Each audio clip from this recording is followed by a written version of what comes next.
Basically हमने कुछ basic terms के बारे में डिस्कस किया था. So now in today's lecture we will discuss about uniform circular motion.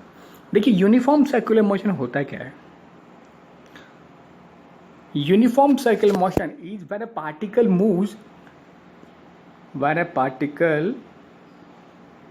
Moves along a circular path with a constant speed.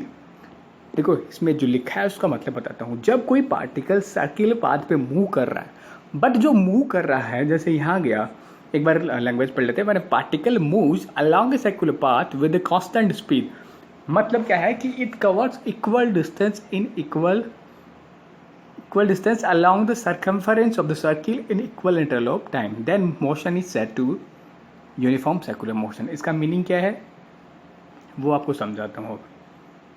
अगर कोई पार्टिकल है सर्कुलर पाथ पे मूव कर रहा है, क्लियर, सर्कुलर पाथ, ये सर्किल है, ये इसका सेंटर है. अगर वो सर्कुलर पाथ पे मूव कर रहा है तो अगर वो इक्वल इंटरवल ऑफ टाइम पे, जैसे टी टाइम पे, फर्स्ट टी टाइम पे वो चला यहाँ से यहाँ तक, इतना डिस्टेंस उसने कवर की इस सर्कमफरेंस पे, ठीक है. फिर अगले टी टाइम पे भी उसने आगे की उतनी ही, यानी कि जो इतनी करी थी उतनी ही उसने आगे करी. मतलब हर एक इस टी टाइम इंटरवल में एक इक्वल इंटरवल ऑफ टाइम में वो इक्वल डिस्टेंस इस सर्कमफरेंस पे कवर करता चला जा रहा था. That is called uniform circular motion. यानी कि अगर कोई पार्टिकल जो है वो सर्कुलर पाथ में मूव कर रहा है और उस पाथ पे अगर उस सर्कमफेरेंस पे वो इक्वल टाइम में इक्वल डिस्टेंस इस सर्कमफेरेंस पे कवर कर रहा है, दैट इज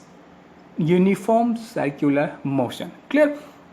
अब यूनिफॉर्म सर्कुलर मोशन के रिगार्डिंग कुछ टर्म हम देखते हैं. Time period. देखो टाइम पीरियड बेसिकली किस लिए डिफाइन किया जाता है. अगर कोई भी ऐसी चीज़ रिपीट हो रही है, मतलब जैसे हम साइन का कर्व देख रहे थे, है ना, तो ऐसे ये रिपीट हुआ, फिर इसके बाद फिर रिपीट हुआ, फिर इसके बाद फिर रिपीट हुआ, ये चीज़ रिपीट हो रही थी यहाँ तक, फिर सेम यहाँ पे, फिर सेम यहाँ पे. तो जितना टाइम इसको यहाँ तक होने में हुआ, यानी कि जो चीज़ सेम रिपीट करेगा उसके बाद ये उतने टाइम में करेगा, तो ये चीज़ क्या कहला रही थी, टाइम पीरियड. तो इसी प्रकार अगर हम बात करें किसकी, सर्कुलर मोशन की, तो time taken by particle to complete one revolution along its circular path is called its period of revolution, or we can say the time period.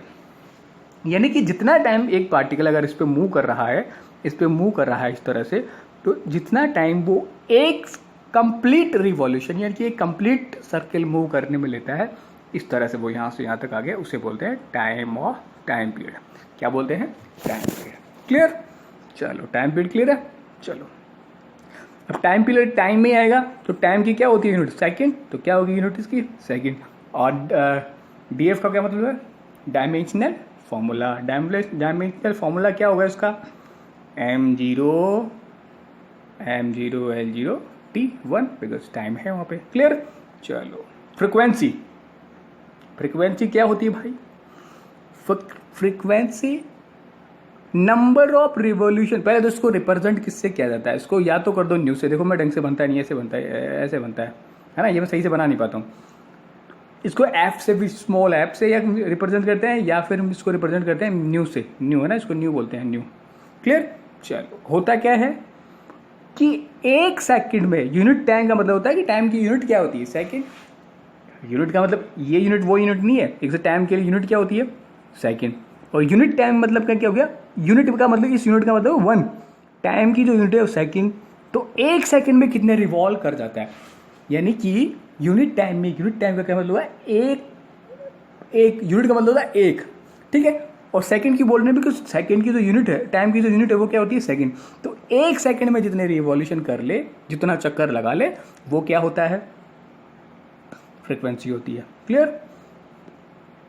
तो फ्रीक्वेंसी क्या होती है, number of revolution per unit time. यानी कि अगर T time में वो revolve, जो टाइम पीरियड इसका कैपिटल टी था, उस कैपिटल टी से उससे रिप्रेजेंट करते हैं. टी टाइम में अगर वो कितने रिवॉल्यूशन लगा लिया,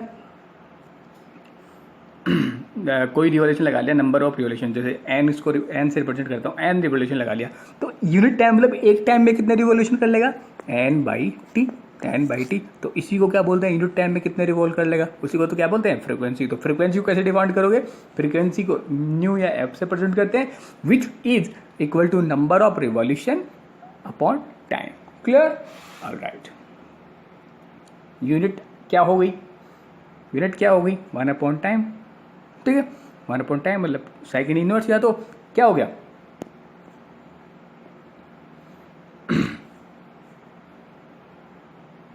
नंबर की तो कोई यूनिट होती ही नहीं है. तीन की क्या यूनिट होती है? कुछ नहीं. नीचे आ गया टाइम सेकंड, तो क्या होगी यूनिट? सेकंड यूनिट, और उसको हर्ट्ज भी बोला जाता है. और जब हम बात करें डीएफ डिग्री ऑफ फ्रीडम मत समझ लेना, कई बार ये ना डीएफ से रिप्रेजेंट करते हैं डिग्री ऑफ फ्रीडम. मैंने यहाँ से डीएफ लिख लिया बस. डीएफ का मतलब है डायमेंशनल फॉर्मूला है ना, ये पढ़ा है अपने फर्स्ट चैप्टर में. वो क्या होगा? m0 L0 T1. क्यों होगा? 1 अपॉन टी है, ऊपर तो है ही नहीं कुछ. टाइम है, नंबर तो नंबर है 1 2 3, कितने नंबर कितने टाइम कितने बार उसने लगा लिया. रिलेशनशिप क्या होगा अब यहाँ से उनके बीच में? टाइम पीरियड और फ्रिक्वेंसी के बीच में, यही तो हो गया 1/t.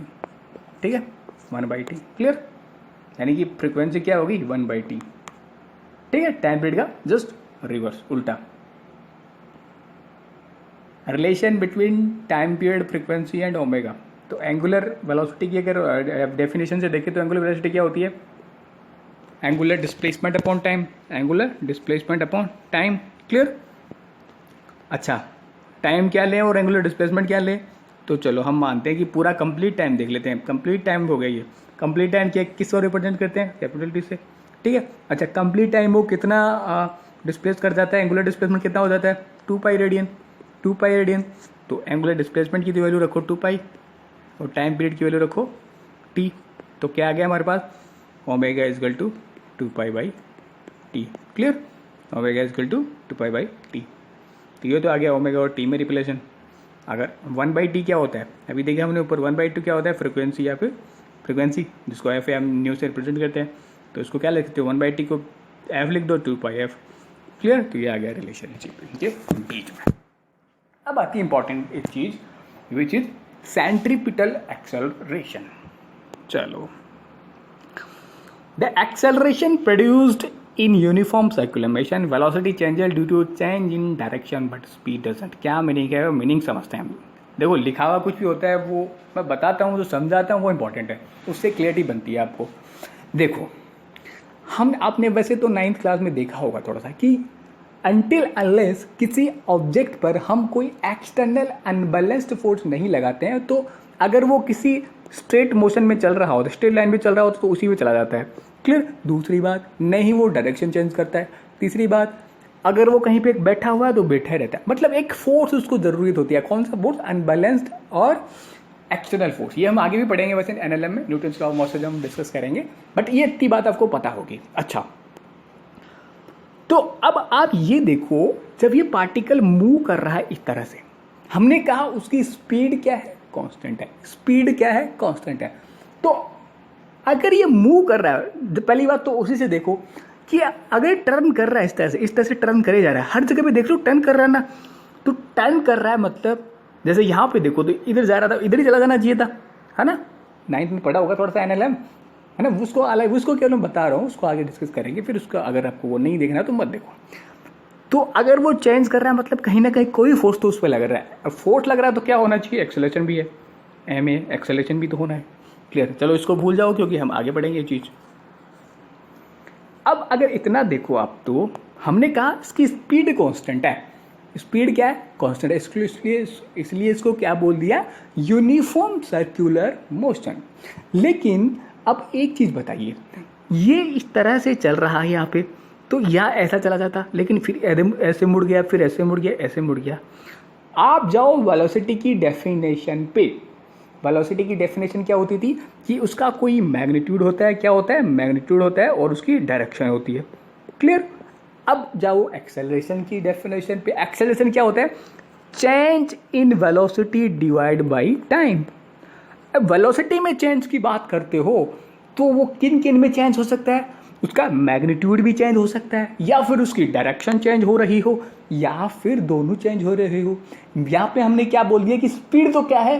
कांस्टेंट है. बट स्पीड तो कांस्टेंट है, but you can see in this diagram, और वी कैन से अगर सर्कुलर मोशन में मूव कर रहा है तो वो ऐसे तो जा नहीं रहा. वो डायरेक्शन तो अपनी चेंज कर ही रहा है। दैट मीन्स अगर कोई ऑब्जेक्ट अपनी डायरेक्शन चेंज कर रहा है तो इसका मीनिंग ये तो कंफर्म है उसके पास एक्सेलरेशन तो है, कोई ना कोई एक्सेलरेशन तो है। तो पहली बात आप ध्यान रखेंगे कि अगर आपको कहीं पे भी ये बोल दिया जाए कि अगर कोई सर्कुलर मोशन में यूनिफॉर्म है ना, यूनिफॉर्म का मतलब समझते ही आता है कि अच्छा एक्सेलरेशन है नहीं है, यूनिफॉर्म सर्कुलर मोशन कर रहा है, इसका केवल और केवल मतलब ये होता है कि उसकी क्या है, स्पीड यूनिफॉर्म है, उसमें उसकी क्या है, केवल और केवल स्पीड सेम है। उसका क्या है, एक्सेलरेशन है कि नहीं है, एक्सेलरेशन तो होगा ही। क्यों, हमने क्या कहा, एक्सेलरेशन क्या होता है, वेलोसिटी में चेंज। और वेलोसिटी चेंज कैसे कैसे हो सकती है, उसकी अगर तो डायरेक्शन में चेंज हो जाए, उसके मैग्नीट्यूड में चेंज हो जाए, या फिर दोनों में चेंज हो जाए, तो यहाँ पे डायरेक्शन तो चेंज हो रही होती है। तो ये बात हमेशा ध्यान रखें कि अगर कोई ऑब्जेक्ट सर्कल में मूव कर रहा है, कोई सर्कुलर मोशन है, तो उसके पास एक्सेलरेशन तो है ही। और वो एक्सेलरेशन कौन सा होता है, दूसरा हो ना हो वो आगे पता चल जाएगा कौन सा कब होता है। बट अगर कोई मोशन सर्कुलर मोशन कर रहा है कोई ऑब्जेक्ट, तो उसके पास सेंट्रीपिटल एक्सेलरेशन तो होगा ही होगा। वो क्या कर, सेंट्रीपिटल एक्सेलरेशन क्या करता है,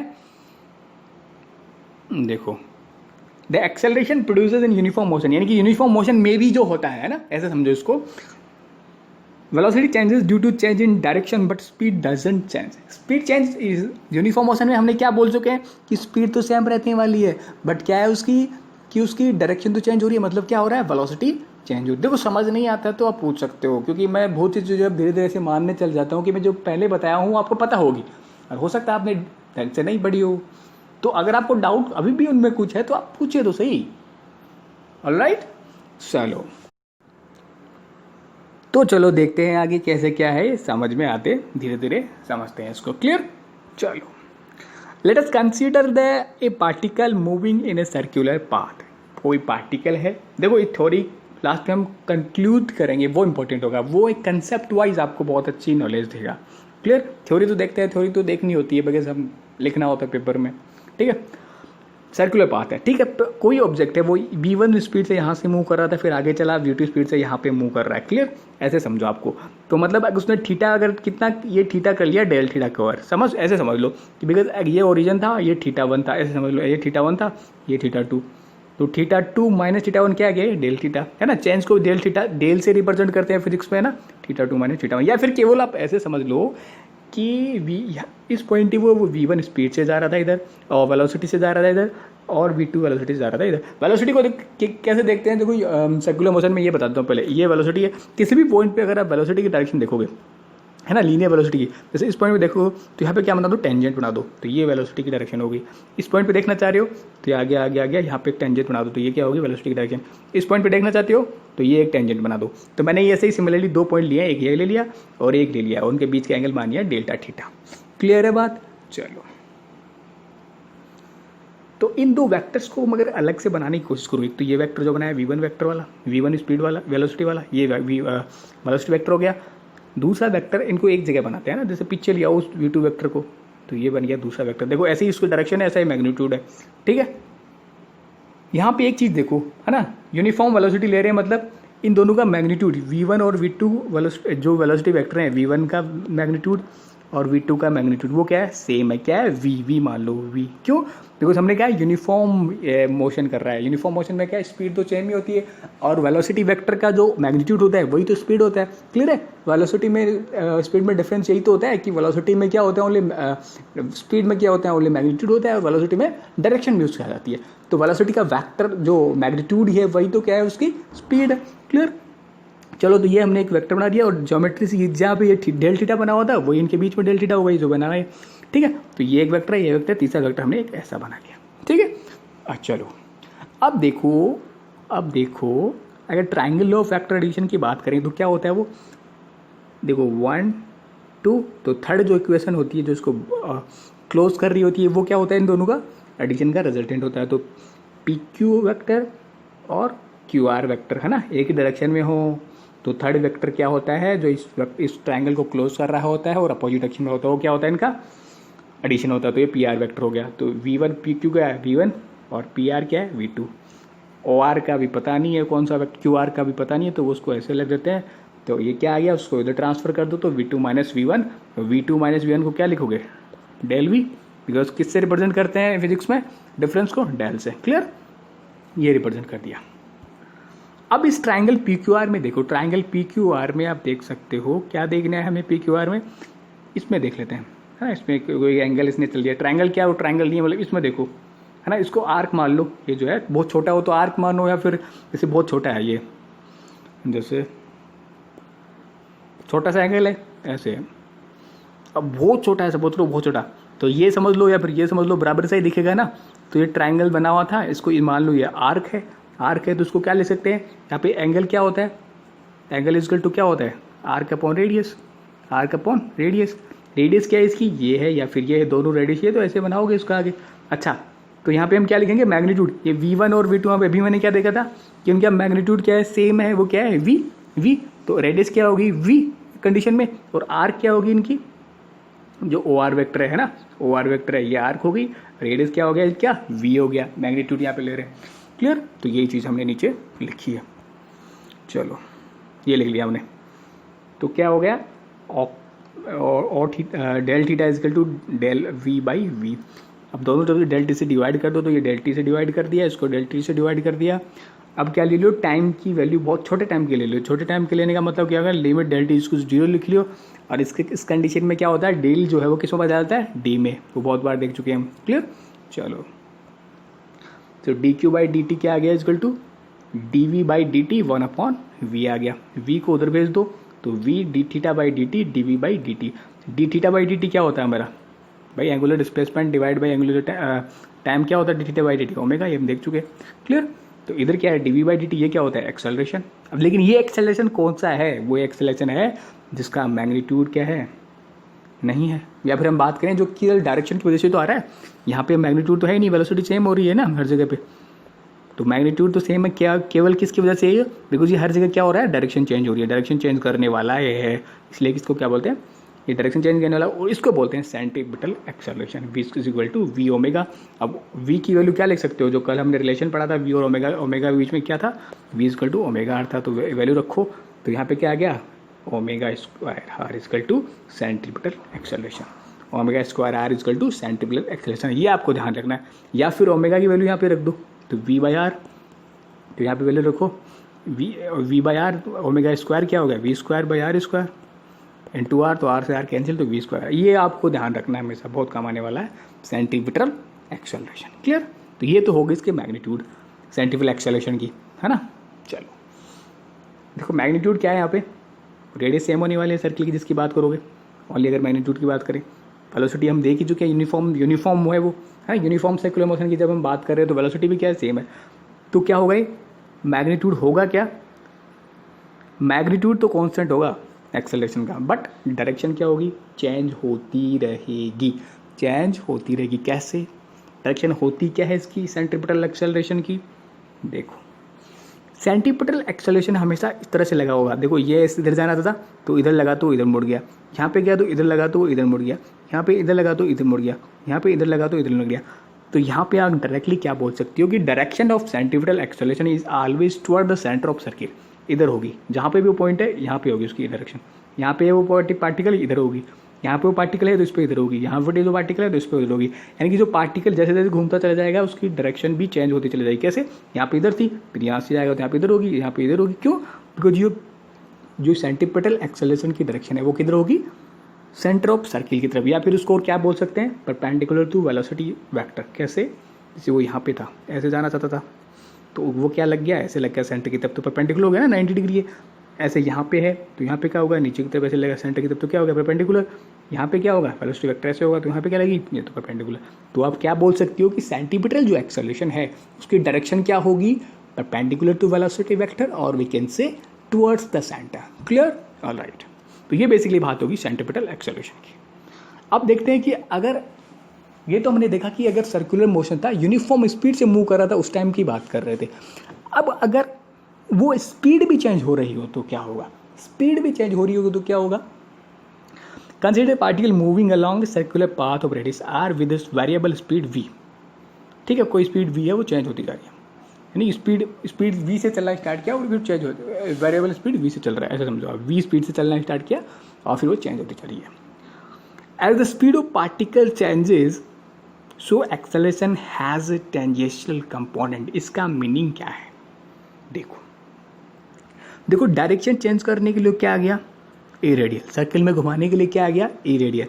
लेकिन अगर वो इस तरफ चल रहा है और ये स्पीड भी चेंज हो रही है तो उस डायरेक्शन में भी क्या होगा? स्पीड चेंज होगा तो क्या होगा? एक्सेलरेशन आएगा, डी वाई डी टी, वो भी तो कोई एक्सेलरेशन आएगा। That is called tangential acceleration. Clear? क्या कॉल्ड?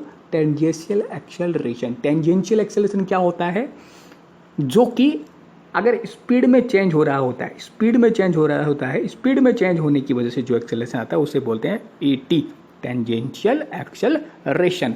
क्लियर है? समझ गए? और उसका क्या होता है? D we by D t, है ना, d we by D t. Clear है? चलो, डी वी बाई मैग्नीट्यूड में जो चेंज हो रहा है वो। क्लियर है? चलो, ये अब यहाँ से आपको थोड़ी कन्फ्यूजन होना स्टार्ट हो सकती है ना, ये कौन से एक्सेलरेशन आ गए। Tangential acceleration is equal to D we by D t which is equal to alpha r. ये कल भी हम देख चुके हैं। तो आप एक बात ध्यान रखो कि जब भी आपको ए इजकल टू अल्फा आर लिख रहे हो या फिर ये एंगुलर एक्सेलरेशन, अल्फा क्या है? Angular acceleration. देखो 3 एक्सेलरेशन के बारे में आप देख चुके हो। एंगुलर एक्सेलरेशन विच इज, वो क्या होता है? Rate of change of angular speed. ये हो गया, ये तो क्या हो गया?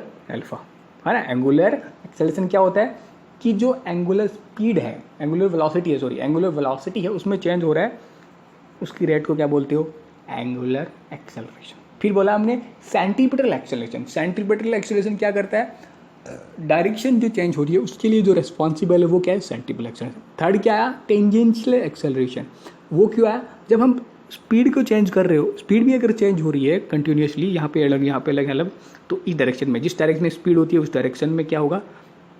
एक एक्सेलरेशन होगा। अब ये उसके पैरेलल भी हो सकता है और एंटी पैरेलल भी हो सकता है। इसका क्या मतलब है? देखिए ऐसे चलो, यहाँ पे था जैसे हमारे स्पीड, हमें एक्सेलरेशन और डी एक्सेलरेशन नहीं पड़ा हुआ है ना, कि स्पीड की डायरेक्शन में अगर हो रहा है एक्सेलरेशन तो वो होता है एक्सेलरेशन, और स्पीड के अपोजिट अगर हो रहा हो तो वो होता है डी एक्सेलरेशन। तो वो ये है, जैसे यहाँ पे है तो इस डायरेक्शन में अगर वो टेंजेंशियल एक्सेलरेशन है तो वो क्या होगा? D acceleration.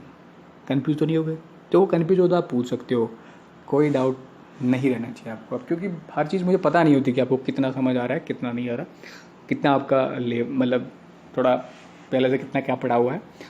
मैंने बता दिया उसको, आपने कितने अच्छे से पढ़ा हुआ है। सब कुछ मायने डिपेंड करती हैं जब आप कोई चीज़ पढ़ रहे होते हो ना, पीछे का लेक्चर कितना आपने सही से पढ़ा है। ठीक है? तो पैरेलल और एंटी पैरेलल का मतलब है कि होगा तो टेंजेंशियली, लेकिन वो क्या हो सकता है? स्पीड के डायरेक्शन में हो सकता है या स्पीड की अपोजिट डायरेक्शन में। जैसे यहाँ पे आ गई तो या तो ऐसे हो सकता है या फिर ऐसे हो सकता है। यह बात क्लियर है? चलो, तो फाइनली जो होता है, अब क्लियर बात क्या हो गई? पहले तो हो गया एंगुलर एक्सेलरेशन अल्फा, उसकी बात हो चुकी है। वो तो क्या होता है? D omega by D T. चलो, तीनों एक्सेलरेशन की बात हो सकती है। तो अगर ये इस कंडीशन की बात करें जब क्या है? वेरिएबल स्पीड है, यानी कि स्पीड भी चेंज हो रही है किसमें? सर्कुलर मोशन में, तो क्या होगा? इसमें टेंजेंशियल एक्सेलरेशन होगा, साथ ही साथ रेडियल एक्सेलरेशन होगा। तो नेट एक्सेलरेशन की डायरेक्शन क्या आएगी? देखो parallelogram law of vector addition से क्या देखा? ये एक ये वेक्टर पैरेलल बना लो, ये बना लिया, तो इनको ये डायरेक्शन क्या आ जाएगी? एक्सेलरेशन की आ जाएगी। क्लियर है? चलो, at the direction of motion change in cardiology so there is also radial acceleration, यानी कि इसमें क्या होगा? वेरिएबल जो नॉन यूनिफॉर्म जो सर्कुलर मोशन है इसमें वो भी तो हो गया। डायरेक्शन चेंज करने के लिए क्या रिस्पॉन्सिबल होगा? सेंटीपिटल होगा, और टेंजेंशियल हम बता ही दिया बिकॉज क्या हो रही है? साथ ही साथ उसकी स्पीड भी चेंज हो रही है, इसलिए वो भी होगा। तो नेट क्या हो जाएगा? रिजल्टेंट क्या हो जाएगा? वही जो वेक्टर्स में हम देख रहे थे, A square plus B square plus 2ab cos theta, दोनों के बीच में एंगल क्या है? 90, तो वो तो 0 हो गया, तो क्या हो गया? AT square plus AR square. AR क्या लिख रहा हूँ? देखो, जो सेंटीपिटल एक्सेलरेशन है उसे रेडियल एक्सेलरेशन भी बोलते हैं। क्यों रेडियल एक्सेलरेशन बोलते हैं? देखो, रेडियल की तरफ ही तो हो रहा है, सेंटर मतलब वो रेडियस की तरफ ही जा रहा है। इससे देखो यहाँ पे आ गया तो हम बताया सेंटर की तरफ तो रेडियल है, इसलिए उसको रेडियल भी बोलते हैं। और उसको टेंजेंट, वो टेंजेंट के तरफ होता है तो उसके क्या बोलते हैं? टेंजेंशियल बोलते हैं। तो ये हो गए तीनों एक्सेलरेशन। तो मैं एक बार और रिकैप करवा देता हूँ तीनों एक्सेलरेशन की, तो आपको क्लियरिटी आ जाए। पहला होता था एंगुलर एक्सेलरेशन। एंगुलर एक्सेलरेशन का केवल मतलब यही होता है कि D omega by D T भाई, D omega by D T, यानी कि अगर चेंज हो रहा है किसमें, एंगुलर वेलोसिटी में, एंगुलर वेलोसिटी में अगर चेंज हो रहा है तो ये होगा। दूसरी बात ध्यान इस पर ये रखने वाली है कि जो ए टी ए रख लो भी, तो ए इजकल टू एल्फा आर, ये आपने कल देखा था। तो ये ध्यान रखना, ये जो ए होता है नेट नहीं होता है, जो नेट बात करी ना ये नहीं होता है, ये होता है टेंजेंशियल एक्सेलरेशन। क्लियर है? क्यों होता है, ऐसा क्यों होता है, ये बात आप पहली बात तो ये चाहे आप लिख लेना, ये बात ध्यान में रखना कि अगर ऐसा है जिसमें स्पीड भी नॉन यूनिफॉर्म अगर सर्कुलर मोशन है, जिसमें क्या हो रहा है, स्पीड भी चेंज हो रही है और डायरेक्शन तो चेंज होती है, स्पीड चेंज होगा तो क्या होगा, टेंजेंशियल एक्सेलरेशन भी आएगा। क्लियर? और ये रेडियल तो रहेगा, ये रेडियल या फिर हम बात करें सेंटीमीटर तो रहेगा ही। तो उस कंडीशन में आप कंफ्यूज हो सकते हो कि ये लिखूं कि वो लिखूं, तो ध्यान रखें वो क्या होगा, टेंजेंशियल ही होगा, नेट नहीं होगा। क्यों नहीं होगा, बिकॉज देखो क्यों नहीं होगा, नेट क्यों नहीं होगा और वही क्यों होगा, ये देखो कि अगर v जो बात कर रहे हो, v is equal to omega r होता है। पहली बात तो हमने बोला क्या, इजकल टू जो alpha is equal to d omega by D T, d omega by D t. Clear है? तो अगर ये v कांस्टेंट है, v कांस्टेंट है मतलब क्या हो गया, v बाई आर भी कांस्टेंट होगा, है ना। तो v बाई आर भी कांस्टेंट हो गया। अगर v बाई आर कांस्टेंट हो गया तो ये कांस्टेंट हो गया, कांस्टेंट का डिफरेंशिएट क्या हो जाता है, 0। क्लियर? तो ये बात यहाँ से क्लियर हो जाती है कि जो आपको समझ नहीं भी आ रहा हो तो आप पूछ सकते हैं। दूसरी बात, ये बात ध्यान में रखें कि जो AT होता है, A is equal to alpha r होता है या फिर alpha is equal to A by r होता है, सब रट के बैठे होते हैं, ये होता है टेंजेंशियल होता है। क्लियर? बात क्लियर है? चलो, तो AT तो फाइनली हम क्या ले सकते हैं, AT इजकल टू आर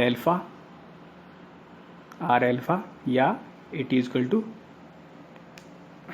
आप इसको लिख सकते हो d omega by D T, d omega d t r, because alpha क्या होता है, d omega by D t. Second बात करें कि किसी भी कोई भी अगर सर्कुलर मोशन हो रही है तो उसके लिए एक्सेलरेशन जरूरी है, बट कौन सा एक्सेलरेशन जरूरी है, centripetal acceleration which is omega square r, फिर हम कह सकते हैं v square by r. Radial acceleration, tangential acceleration हो भी सकता है, नहीं भी हो सकता है। अगर होगा तो कौन सी हो जाएगा, नॉन यूनिफॉर्म, और होगा नहीं सॉरी, अगर रेडियल एक्सेलरेशन अगर होगा तो कौन सा हो जाएगा, हाँ सही है, नॉन यूनिफॉर्म सर्कुलर मोशन, और अगर नहीं होगा तो यूनिफॉर्म सर्कुलर मोशन। ठीक है, बट ये कंपलसरी है। तो थर्ड कौन सा आ गया था हमारे पास, tangential acceleration which is equal to, जो भी हम देख चुके हैं। क्लियर? तो ये बात हम के रखो। इसमें देखो बहुत सी चीज़ मैं आपके साथ डिस्कस कर सकता हूँ अभी, लेकिन अभी आप इन्हीं को कंज्यूम करें और बाकी अब या तो नेक्स्ट क्लास में डिस्कस कर लेंगे, नहीं तो फिर कभी न्यूमेरिकल वगैरह करेंगे, बिकॉज बोर्ड वगैरह में इतना ही आता है डिस्कस, बस इतनी कंसेप्चुअल क्लैरिटी आपको आ जानी चाहिए, बस इनफ होता है बोर्ड लेवल तक। तो ठीक है, बाकी और जैसे v is equal to u plus AT होता है, क्या हम सर्कुलर मोशन में यूज़ कर सकते हैं, नहीं यूज़ कर सकते, है ना। जो 3 इक्वेशन होती है वो नहीं कर सकते। यहाँ पे अगर ये ज़रूर यूज़ सकते हैं कि v फाइनल ओमेगा फाइनल मतलब omega initial plus alpha T, है ना। इस हिसाब से फाइनल वेलोसिटी को ये, एक्सेलरेशन को ये, टाइम को ये और डिस्टेंस को थीटा, है ना, डिस्प्लेसमेंट को थीटा, जो एंगुलर डिस्प्लेसमेंट है, ये यूज़ करके 3 इक्वेशन यूज़ कर सकते हैं। लेकिन डायरेक्टली ये यूज़ नहीं कर सकते। ये क्यों यूज़ नहीं कर सकते, बिकॉज यहाँ पे एक्सेलरेशन कांस्टेंट नहीं है, वो चेंज हो रहा होता है। क्यों चेंज हो रहा होता है, जैसे हम बात कर ले ओनली यूनिफॉर्म सर्कुलर मोशन है ना, वो ये बाकी उसमें तो आ ही जाएगा, टेंजेंशियल पे आ जाएगा। तो यूनिफॉर्म सर्कुलर मोशन की अगर बात करें तो इसमें एक्सेलरेशन है और उसका ओमेगा स्क्वायर और वी स्क्वायर मैग्नीट्यूड भी कांस्टेंट है ना, कांस्टेंट है मतलब एक्सेलरेशन कांस्टेंट है। लेकिन ध्यान रहे उसकी डायरेक्शन तो चेंज हो रही है ना। एक्सेलरेशन क्या होता है, एक मैग्नीट्यूड वेक्टर क्वांटिटी होती है, उसमें मैग्नीट्यूड भी होता है एज वेल एज डायरेक्शन भी होती है। तो मैग्नीट्यूड ये तो कांस्टेंट है, लेकिन देखो हर तरफ इस तरफ ऐसी डायरेक्शन थी उसकी, यहाँ पे अगर तो उसकी ऐसी सेंटर की तरफ ऐसी होगी डायरेक्शन, यहाँ पे आगे तो ये वापस ऐसी होगी, तो डायरेक्शन चेंज हो रही है। दैट मीन्स उसमें एक्सेलरेशन कांस्टेंट नहीं है। क्लियर? चलो, तो ये बात क्लियर होगी सारी। अगर कोई डाउट हो तो आप पूछ सकते हैं, बाकी और भी बहुत सी चीज़ें डिस्कस करने को, बट अभी आप इतने के लिए all right. So that's it for today, thank you.